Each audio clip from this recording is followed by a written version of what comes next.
సంవత్సరం మొత్తం ఎప్పుడూ ఏదో ఒక పండుగని భారతీయులు జరుపుకుంటూనే ఉంటారు.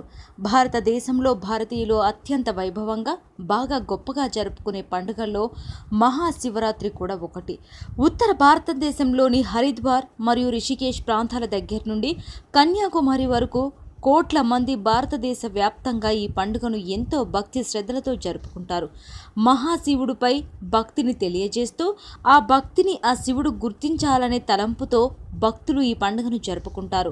మహాశివుడు పాపాలను హరిస్తాడని భక్తుల నమ్మకం.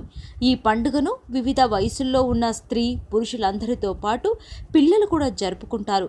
చాలామంది నమ్మలేని నిజం ఏమిటంటే హిమాలయ పర్వత శ్రేణుల్లో ఉండే నేపాల్ దేశంలో కూడా ఈ పండుగ అంతే ఉత్సాహంతో భక్తి శ్రద్ధలతో జరుపుకుంటారు.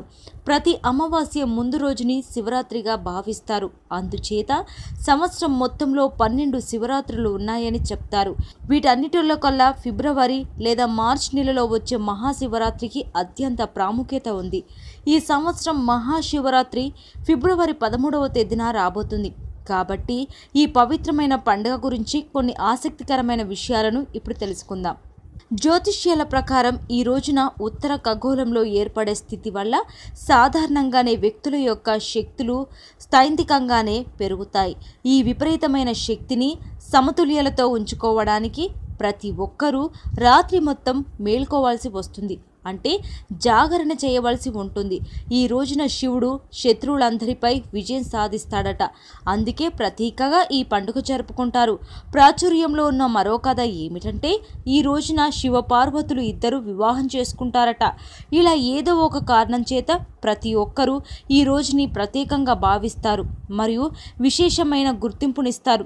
కొంతమంది దైవ చింతనలో లేకపోయినప్పటికీ కూడా ఈ రోజున మాత్రం నిష్టగా ఉండి భక్తితో ప్రార్థించి తమ లక్ష్యాలను చేరుకోవాలని చూస్తారు.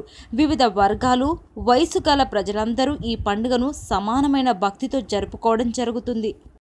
Tell me pretty lies, look me in the face, tell me that you love me, even if it's fake, 'cause I don't fucking care.